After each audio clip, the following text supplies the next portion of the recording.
एक समयमा एकजना टिजेन नाम गरेको राजा मासु बिना खाना नखाने, सधैँभरि मासुसँग मात्रै खाना खानुपर्ने, मृत्यु हुनासाथ नर्कमा पतन भएर एकै दिनमा 1000 पटक मृत्यु हुनुपर्ने, उसको जीवनमा 10,000 प्राणीको प्राण हत्या भएको रहेछ उसकै कारणले मात्र।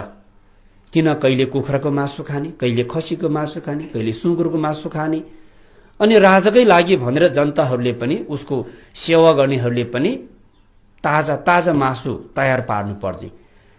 जीवनभरि मासु मांस खायो, असंख्य प्राणीको प्राण हत्या भयो। कुकर्मकै परिणामले गर्दा जब राजाको मृत्यु भयो, मृत्यु हुन साथ नर्कमा जन्मेर दिनमा कयौं पटक मृत्यु हुनुपर्ने दुःख आर्य मंगल पुत्र भिक्षुले देख्नुहुन्छ। जब आर्य मंगल पुत्र भिक्षु नर्कलोकको भ्रमणमा जानुहुँदा यस्तो विचित्रको जीवन, यति दुःख कष्टको जीवनमा तडपिरहेको देख्दाखेरि सोध्नुहुन्छ, किन तपाईँ यस्तो जीवन? मैले मनुष्य जीवन जगतमा हुँदा धेरै नराम्रो पाप कर्म गरेको रहेछ, मैले असंख्य प्राणीको प्राण हत्या गरेँ मेरो कारणले गर्दाखेरि भनेपछि त्यही नराम्रो कुकर्मको परिणामले गर्दा आज मलाई असह्य दुःख र कष्ट मलाई आइलागिरहेको छ। यही कुरा आर्य मंगल पुत्र भिक्षुले भगवान बुद्ध सामु राख्नुहुन्छ। भगवान बुद्धले नर्कको प्राणीलाई नर्कको दुःखबाट उद्धार गर्ने उपाय के छ भगवान भन्ने बिन्ती चढाउनु हुँदा भगवान बुद्ध भन्नुहुन्छ, यदि त्यो नर्कको कुण्डमा जन्मेर दुःखले तडपिरहेको प्राणीलाई त्यो नर्कको दुःखबाट मुक्त गराउनको एउटै मात्रै उपाय छ, राजा तर्तिक टिचेनको नाममा 10,000 प्राणीहरूको जीवन दान गर्नुहोस्। यदि 10,000 प्राणीहरूको जीवन दान गर्न सकेमा नर्कको कुण्डबाट छिटो नै मुक्त भएर सुगतिको जीवन प्राप्त गर्न सकिन्छ भनेर भगवान बुद्धले उपदेश दिनुभयो। भगवान बुद्धको मार्गदर्शन अनुसार उहाँको परिवारजनले आफ्नो पितृको नाममा 10,000 प्राणीहरूको प्राण दान गर्ने पुण्य काम गर्नुभयो। जब 10,000 प्राणीहरूको प्राण दान कार्य सम्पन्न भइसकेपछि त्यही पुण्यको प्रभावले गर्दा तर्तिक टिचेन राजा नर्कको कुण्डबाट मुक्त भएर 33 कुटी देवलोकमा जन्म प्राप्त भएको कथा छ। यस कारणले गर्दा मृत्यु भइसकेको पितृहरूको नाममा स्वर्गमा पुर्याउने, सुखौतीमा पुर्याउने भनेर झन् उल्टो कुकर्म संलग्न हुने पनि छ हिमाली क्षेत्रमा। जनजातिहरूमा धेरै प्रकारको संस्कारको प्रभाव भएको हुँदा पितृ उद्धारको लागि पनि हामीले कुकर्म गर्न, प्राणी हिंसा गर्न छोडेर सक्यो भने प्राणीको ज्यान बचाउने, प्राण बचाउने काम पितृको नामबाट पनि प्राण दान गर्ने काम गर्न सकेमा त्यो भन्दा ठुलो पुण्य केही पनि छैन रहेछ। चोरी गर्न त्यागेर दान दिने, सहयोग गर्ने, थोरै भए पनि अरूलाई दिन सक्यो भने आत्मसन्तोष हुन्छ। थोरै भए पनि अरूको हातबाट केही लिएर खायो भने मन सन्तोष हुँदैन। दान धेरै दियो भने दान, थोरै दियो भने दान नहुने कुरा होइन। दान सफा शुद्ध चित्तले 1 गिलास मात्रै पानी दान दिए पनि त्यो दान हो। तिर्खा लागिरहेको मानिसलाई 1 गिलास पानी दिएर तिर्खको प्यास मेटाइदिन सक्यो भने त्यो ठुलो दान हो। त्यस कारणले गर्दा हामीले थोरै भए पनि अरूलाई दिन सक्यो भने आत्मसन्तोष हुन्छ। तपाईँ अरूको घरमा जानुभयो, आफन्तको घरमा मिठो खाना खुलाएर पठाउनु भयो, मैले यति मिठो खाना खुलायो, अब एक दिन मैले पनि मेरो घरमा बोलाएर खुवाउनु पर्छ, मैले उसको राम्रो मिठो खाना खाएँ, मैले पनि एक दिन उसलाई खुवाउनु, त्यस्तो विचार मनमा बोकिरहेको हुन्छ। जब हामीले कसैलाई केही न केही मिठो नमिठो खुवाउँछ हामीलाई सन्तुष्टिको अनुभूति हुन्छ। हो, दान भनेको त्यही हो। संसारको दुःखबाट, दुःखको सागरबाट मुक्त हुन सक्ने धर्म नै दान धर्म। 60 पारमिताको अभ्यासमध्ये भगवान बुद्धले पनि पहिलो पारमिताको अभ्यास दान पारमिताको विषयमा नै चर्चा गर्नुभएको छ। हामीले चोरी गर्न त्यागेर दान दिने कर्म गर्नु शरीरबाट हुने कर्म हो। बेविचारी कर्मलाई त्यागेर सदाचारी पालना गर्नु। भिक्षु भिक्षुणीहरू त ब्रह्मचारी पालना गरेको हुन्छ भने गृहस्थी भक्तजनहरूले सदाचारी पालना गर्ने, पञ्चशीलको शिक्षा पालना गर्ने। अब वचनबाट हुने 4 प्रकारको अकुशल पाप कर्महरू हुन्छ। झुटो बोल्नु वचनबाट हुने पाप कर्म, कडा बोली बोलेर अरूको चित्त दुखाउनु वचनबाट हुने पाप कर्म, चुक्ली लगाउनु वचनबाट हुने पाप कर्म, अर्थ नभएको बढी गफ गरेर समय बर्बाद गर्नु वचनबाट हुने पाप कर्म। यो वचनबाट हुने 4 प्रकारको पाप कर्मको कारणले गर्दा वचनको सिद्धि पतन हुँदै हुँदै हुँदै जान्छ। बोलीको कुरा अरूले विश्वास गर्दैन। अर्को जन्ममा यदि मनुष्य भएर जन्मेछ भने पनि बोली वचनै नफुट्ने लाटो भएर जन्मिन्छ। यस कारणले गर्दा वचनबाट हुने 4 प्रकारको अकुशल पाप कर्मलाई त्यागेर 4 प्रकारको कुशल कर्म सञ्चय गर्न सकिन्छ। झुटो बोली बोल्न त्यागेर सधैँ सत्य बोली बोल्नु वचनबाट हुने पहिलो धर्म। कडा बोली बोल्न वचन बोल्न त्यागेर नरम मिठास बोली वचन बोल्नु वचनबाट हुने दोस्रो धर्म। चुगली लगाउने बोली बोल्न त्यागेर नमिलेको दाजुभाइ नमिलेको साथीहरूलाई पनि बोली वचनले मिलाउन सकिएमा वचनबाट हुने धर्म। अर्थ नभएको कुरा गर्दाखेरि जहिले पनि आफ्नै मात्र बढी जिद्दी गर्ने ढिप्पी गर्ने बानी छ भने त्यसलाई पनि सुधार्नु पर्ने रहेछ। हामीले थोरै बोल्ने चाहिँदो कुरा मात्रै बोल्नु, उपयुक्त अर्थपूर्ण कुरा गर्ने प्रयास गर्नु वचनबाट हुने कर्म कुशल कर्म। यसरी वचनबाट 4 प्रकारको पुण्य सञ्चय गर्न सकिन्छ। अब मनबाट हुने 3 प्रकारको अकुशल पाप कर्महरू। लोभी विचार मनमा उब्जिनु मनबाट हुने पहिलो पाप कर्म। राम्रो वस्तु देख्यो, अरूको सम्पत्ति देख्यो, कुनै राम्रो सरसामग्रीहरू देख्दाखेरि मनमा लोभी विचार पलाएर आउँछ। आहा, त्यो सामग्री मैले पनि पाए हुन्थ्यो, मेरो पनि भए हुन्थ्यो, त्यो प्राप्त गर्नको लागि मैले पनि केही गर्नुपर्छ। यस्तो इच्छा आकांक्षा लोभी विचार तृष्णको विचार मनमा उब्जिन्छ। त्यो मनबाट हुने पाप कर्म। एक बाहिरको विचार, कसैलाई बदला लिने कुविचार मनमा उब्जिन्छ भने मनबाट हुने दोस्रो पाप कर्म। मिथ्या दृष्टि, धर्ममा विश्वास नगर्नु, कर्मफलमा विश्वास नगर्ने भावनालाई मिथ्या दृष्टि भनेर भनिन्छ। हो, मिथ्या दृष्टि सबैभन्दा खतरनाक हुन्छ। मिथ्या दृष्टि भएको व्यक्तिले कर्म गर्न सक्दैन, कुशल कर्म गर्न सक्दैन, धर्म गर्न पनि सक्दैन। मिथ्या दृष्टिलाई मनमा मिथ्या भावना उत्पन्न हुनु पनि मनबाट हुने तेस्रो अकुशल पाप कर्म। अब मनबाट हुने 3 प्रकारको कुशल कर्म धर्म। लोभी विचारलाई त्यागेर सन्तुष्टिको भावना मनमा उत्पन्न गर्नु मनबाट हुने पहिलो धर्म। एक बाहिरको विचारलाई त्यागेर आफ्नो शत्रु आफूले मन नपर्ने व्यक्तिको पनि प्रगति र उन्नति होस् भन्ने परोपकारीको विचार मनमा राख्नु मनबाट हुने दोस्रो धर्म। कर्ममा कर्म हेतु फल, धर्ममा भगवान प्रतिको विश्वास नहुने मिथ्या भावनालाई त्यागेर श्रद्धा भक्तिको भावना, करुणाको भावना, मैत्रीको भावना मनमा उत्पन्न गराउनु मनबाट हुने तेस्रो धर्म। यसरी धर्म गर्नको लागि हामी सामान्य मानिसहरूले धर्म भनेको गुम्बामा, मन्दिरमा, मस्जिदमा गएर दर्शन गर्ने, ढोग गर्ने, पूजा गर्ने, प्रसाद चढाउने, धूप बाल्ने, बत्ती बाल्ने, माला जप्ने, यसलाई मात्रै धर्म भनेर बुझे। यो धर्म गर्ने उपाय हो, धर्म गर्ने पुण्य सञ्चय गर्ने माध्यम हो।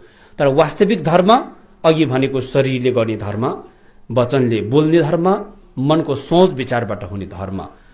यदि धर्म गर्ने प्रक्रियालाई अपनाउन जान्यो भने कहीँ कतै जानु पर्दैन रहेछ। संसारको विभिन्न महातीर्थ स्थलहरू सबै दर्शन भ्रमण गरिन्छ, शील व्रतहरू सबै पालना गरिन्छ, तर शरीर वचन चित्तलाई कहिले पनि सुधार्न सकेको छैन भने धर्म गरेकै हुँदैन। मान्छेले धर्म गरेको परिणाम के हुनु पर्यो? हामीमा परिवर्तन आउनु पर्यो, हाम्रो सोच विचारमा परिवर्तन आउनु पर्यो, हाम्रो आचरण संहितामा परिवर्तन आउनु पर्यो, हाम्रो बोली वचनमा परिवर्तन आउनु पर्यो। धर्म गरेको मान्छे, धर्म नगरेको मान्छे, वेशभूषा लगाउनेले मात्रै धर्म र अधार्मिक छुट्याउन सक्दैन। निधारमा खरानी धस्ताइमा साधु भनेर भन्न पनि साधु र सन्त हुन सक्ने आचार संहितामा रहन सकेको छ कि छैन त? यो बुद्धको चिवर पहिरिँदैमा धर्मात्मा र धर्ममा संलग्न भएको छ कि छैन भनेर पनि भनिहाल्न सक्दैन। आचार संहितामा रहन सकेको छ कि छैन त? अथवा धर्म गरेको परिणाम त्यो मानिसको शरीर वचन र चित्तमा के कस्ता परिवर्तन आएको त्यसले निर्धारण गर्ने चिज हो। यो विशेष धर्म र विशेष कर्म हेतुफल र हाम्रो समाजमा हामी अधिकांश मानिसहरूलाई धर्म दर्शन शिक्षा कमी भएको कारणले यस्तो प्रकारको अनुभूतिहरू पनि हुँदो रहेछ। जस्तै गुम्बामा धेरै पूजापाठमा संलग्न हुने, सधैँ आफै पनि धर्ममा श्रद्धा र विश्वास राखेर पूजापाठ धेरै गर्ने भक्तजनहरूलाई पनि धेरै दुख बिमार हुन सक्छ, घरमा क्षति हुन सक्छ। र हामीले पूजा प्रार्थना यो अर्थमा गरिरहेको हुन्छ, अधिकांशले यो पूजा गरेर, यो प्रार्थना गरेर, यो यज्ञ लगाएर यसको पुण्यले गर्दा मेरो छोरा राम्रो होस्, मेरो छोरी राम्रो होस्, मेरो मनको इच्छा राम्रो पूरा होस्, म धनी होस्, सम्पत्तिले बास गरून्, यो सामान्य प्रार्थना हो। यो अधिकांश गृहस्थीहरूले गर्दै आएको सामान्य प्रार्थना हो। तर यो प्रार्थना, यो विचार भन्दा माथि उठेर हामीले फराकिलो विचारधारामा हामी जानुपर्ने हुन्छ। र यसरी प्रार्थना पूजापाठ गर्दा गर्दा गर्दा गर्दा जीवनभरि दान पुण्य शील पालना गर्दा पनि घरमा चोरी लाग्नु, विभिन्न दुर्घटनामा पर्नु, विभिन्न क्षति हुनु, त्यो समस्या हुन सक्छ। सधैँ कुकर्म गरेर हिँडेको मान्छे, सधैँ चोरी डकैती गरेर हिँडेको मान्छेहरू, सधैँ प्राणी हिंसा गरेर मासुकै पसल मात्रै थापेर पनि धेरै पैसा कमाएको मान्छेहरूलाई दुख बिमार पनि नहुने, धेरै उपलब्धि प्रगति भएको पनि हामीले देखिरहेका हुन्छौँ। जो धेरै धर्ममा संलग्न भएर, धेरै भक्तजन भएर, कट्टर भक्त भएर हिँडेको छ, उसलाई धेरै दुख बिमार पनि हुने जस्तो। यस्तो प्रकारको कारणले गर्दाखेरि मानिसहरूको मनमा के लाग्न सक्छ भने धर्म गरेर सुख र शान्ति प्राप्त हुन्छ भन्ने कुरा होइन रहेछ। नराम्रो पाप कर्म गरेर दुःख र कष्ट पाउँछ भन्ने कुरा पनि होइन रहेछ। पाप कर्म गरेको मान्छेलाई पनि फलिफाप भएको देख्छ, धर्म गरेको मान्छेलाई पनि क्षति भएको देख्छ। यसो भएको देख्दाखेरि हाम्रो विचार धारणा बिग्रिन सक्छ, हाम्रो मनको श्रद्धा र भक्तिहरू परिवर्तन हुन सक्छ। तर हामी यस्तो अवस्था देख्दैमा आफ्नो श्रद्धा भक्तिलाई परिवर्तन गर्न हुँदैन। जे जति मान्छेहरू धर्म कर्म गर्दा गर्दा गर्दा पनि दुख बिमार हुनु, घरमा चोरी लाग्नु, विभिन्न प्रकारको क्षतिहरू आइलाग्नु पूर्व जन्मको कर्मको फल हो भनेर हामी सन्तोष लिनुपर्छ। अवश्य पनि जो व्यक्तिहरू आज कुकर्ममा संलग्न भएर जीवनमा कुकर्म गर्दा पनि उसलाई प्रगति र उन्नति भइरहेको छ भने पूर्व जन्मको कुशल कर्मको परिणाम, आज कुकर्म गर्दा पनि त्यो कुकर्मको परिणाम प्रत्यक्ष चाहिँ प्रकट हुन सकेन। जब पूर्व जन्मको कुशल कर्मको परिणाम जतिसम्म उसले उपभोग गर्ने कर्मको अवधि छ, त्यो कर्मको अवधि सकिएपछि शरीर र छाया जस्तै हो। आकाशमा चरा जति उचाइमा उडे तापनि धेरै उचाइमा उडिसकेपछि चराको छाया देख्दैन, तर चराको छाया नै छैन भन्नु मूर्खता हो। जब चरा जमिनमा जब अवतरण गर्छ, जमिनमा जब बस्छ, तब उसको छाया र शरीर एकै साथमा जमिनमा खस्छ। पूर्व जन्ममा राम्रो कर्म गरेको, कुशल कर्म गरेको व्यक्तिहरू यो जीवनमा नराम्रो कुकर्म गर्दा गर्दा पनि उसलाई दुःख र कष्ट लागेको हामीले देख्दैन। उच्च स्थानमा उड्दै हिँडेको चराको छाया जस्तै हामीले नदेखे तापनि छाया नभएको होइन। त्यसरी हामीले बुझ्नुपर्ने। र विशेष गरी कर्म हेतु फल, तपाईको भविष्य तपाईले गरेको कर्मले नै निर्धारण गर्ने भएको हुँदा कर्ममा विश्वास गर्नु सबैभन्दा ठूलो कुरा हो। भगवान, पूजापाठ, जप साधना यो सबै चाहिँ कुशल कर्म सञ्चय गर्नेको माध्यमको रूपमा हामीले साधना गर्ने हो। कर्म हेतु फल, संसारको सबै सुख र दुःख, प्रगति र उन्नतिहरू सबै कर्मकै कारणबाट सृष्टि भएको हो। बुद्ध धर्म दर्शनको मूल सिद्धान्त नै कर्म हेतु फल हो। अब त्यसपछि संसारिक दोष, संसारमा जहाँ जन्मे पनि दुःखै दुःख छ। मनुष्यमा पनि जन्म, वृद्ध, बिमार, मृत्युको दुःख छ। नर्कलोकमा गर्मी र जाडोको दुःख छ। 18 नर्कको कुण्डहरूको दुःखको वर्णन गरेको वर्णन मात्रै कानमा सुन्दा पनि यति शरीरको रौँहरू ठाडो भएर आउने, निधारबाट पसिना छुटेर आउने, त्यस्तो डरलाग्दो एकै दिनमा 100औं पटक मृत्युको जीवन जिउनु पर्ने, यमराजहरू यमदूतहरूको हातबाट डरलाग्दो हतियारले प्रहार गरेर एक दिनमै 100औं पटक मृत्युको जीवन जिउनु पर्ने, ठण्ड नर्कको अवस्था हेर्ने हो भने शरीरमा एउटा कपडाको टुक्रा पनि नलगाइकन हिउँमा हजारौं लाखौं जन्मसम्म पनि नाङ्गो जीवन जिउनु पर्ने। तातो नर्कमा हेर्ने हो भने उम्लेको तातो पानीमा एकै दिनमा 100औं पटक उमालेको, फलामको आगोमा बिलाएको फलामको झोल मुखबाट खुलाएको, यस्तो खालको हामीले सोचेर कल्पना गर्नै नसक्ने असह्य दुःख कष्ट नर्कको प्राणीहरूले भोगिरहेको छ। प्रेतलोकको प्राणीहरूले भोग र तीर्खको दुःखले गर्दाखेरि केही पनि धर्म कर्म गर्न सकिँदैन। हजारौं वर्ष बितिसक्दा पनि एक थोपा पानी समेत पिउन पाएको हुँदैन। हजारौं वर्ष बितिसक्दा पनि एउटा चामलको दाना समेत पनि मुखमा खान पाउँदैन। यस कारणले गर्दा प्रेतलोकमा पनि कति दुःख र कष्टहरू छ। पशुलोकमा त झन् अज्ञानताको कारणले गर्दा दुःखै दुःख तपाईँ हामीले नै प्रत्यक्ष देखिरहेको छ। भारी बोकाएको छ, खेतमा जोताएको छ, पशु प्राणीहरूलाई हामीले काटेर मारेर पनि मासु मांसको लागि प्रयोग गरिरहेको छ। पशु प्राणीहरूको दुःख हामीले प्रत्यक्ष देखिरहेको छ। मनुष्यको दुःख त हामी स्वयं आफैले पनि भोगिरहेको छ। जन्म अवस्थामा हामीलाई जन्म दिने आमाले कति दुःख कष्ट झेल्नु भयो हामीले बिर्सिसक्यौं।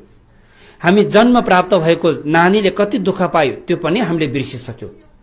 अहिले हामी तत्कालीन दुःख कष्टहरू समस्याहरू आइलाग्दा मात्र अनि हाम्रो मनमा भगवान मलाई कस्तो दुःख आइलाग्यो, यो दुःख तनावबाट मलाई उद्धार गरिदिनुहोस्, मलाई बचाइदिनुहोस्, मलाई आशीर्वाद दिनुहोस्। जब दुःख कष्ट आइपर्छ तब मात्रै हामी धर्म गर्ने, पूजा गर्ने। जब दुःख कष्ट आइलाग्दैन, जब सबै सुख सुविधा सम्पन्न छ अनि हामी पूजा पाठ गर्ने इच्छा नराख्ने, यो ठुलो भूल गल्ती हो। हामी मानिसहरूमा यसरी जान अनजानमा धेरै गल्ती गरिरहेको हुन्छ। हामीले पूजा पाठ आफ्नो तत्कालीन समस्या समाधानको लागि मात्रै गर्ने होइन। पूजा पाठ आफ्नो तत्कालीन समस्या समाधानको लागि मात्र नभई दीर्घकालीन समस्या समाधान, आफ्नो जीवनलाई सुख आनन्द, जीवनलाई अर्थपूर्ण बनाउने माध्यमको रूपमा पूजा पाठ आवश्यकता छ। पूजा पाठ जीवनलाई सुखमय बनाउने माध्यम हो। त्यस कारणले गर्दाखेरि मनुष्यमा पनि कयौं दुःख र कष्टहरू छ। दानव लोकमा सधैँ झगडा, सधैँ लडाई र झगडाको कारणले गर्दाखेरि सधैँ मनमा डर र त्रासको भारी बोकेर बस्नुपर्ने, कहिले पनि कुशल कर्म र धर्म गर्ने सोच विचार मनमा पलाएको हुँदैन। यदि हामी 33 कुरी देवलोकमा देवता भएर जन्मेको भए तापनि दुःख छ। कस्तो प्रकारको दुःख छ भन्नु होला भने देवी देवताहरूलाई पनि जब देवी देवताहरू पतन हुने अवस्थामा असह्य दुःख र कष्टहरू हुन्छ। देवलोकमा हामी मनुष्यको भन्दा कयौं गुणाले सुख र शान्ति हुन्छ। देवी देवताहरूमा 100औं हजारौं वर्षसम्म पनि लगाएको फूलको माला समेत पनि ओइलेर जाँदैन, शरीरमा पसिना बग्दैन, शरीरमा 100औं वर्षसम्म पनि मैला धैलो लाग्दैन, शरीरबाट ज्योति प्रकट भएको हुन्छ, घाम र जुनको आवश्यकता पनि पर्दैन, मनले चाहेको वस्तु तत्कालै प्राप्त भइहाल्छ। देवी देवताहरू 33 कुरी देवलोकको देवी देवताहरू जब कल्प वृक्षमा गएर संकल्प गर्छ, मनको इच्छा आकांक्षाहरू सबै परिपूर्ति हुन्छ। जब मृत्युको अवस्था नजिक आउँछ, घाँटीमा लगाएको माला पनि ओइलिएर जानु जस्तो, पसिना बग्नु जस्तो, शरीरमा गन्ध आउनु जस्तो लक्षण संकेतहरू देखा पर्न थालेपछि मृत्युको संकेत देखा पर्ने अवस्थामा देवी देवताको मनमा असह्य दुःख कष्ट हुन्छ। यतिका लामो हजार वर्षसम्म सुख आनन्द मोज मस्तीमै जीवन जियो, कुनै कुराको वास्ता हुँदैन। जब देवी देवताहरूमा अभिज्ञ हुन्छ, दृष्टिगोचर गर्न सक्ने क्षमता हुन्छ, अब उपरान्त मेरो जीवन कहाँ पतन हुन्छ, अबको मेरो पुनर्जन्म कहाँ हुन्छ भनेर आफ्नो अभिज्ञले दृष्टिगोचर गर्दाखेरि नर्कको दुःख, प्रेतको दुःख, पशुको असह्य दुःख कष्टहरू आँखाको अगाडि झलझल दृश्यहरू देख्न थाल्छ। त्यति बेला अतलेर मुटु छाती नै फुटेर मृत्यु हुने यस्तो दुःख कष्ट देवलोकमा पनि हुन्छ। भनेपछि यो संसार छलोकमा जहाँ जन्मे पनि दुःखै दुःख, कष्टै कष्ट।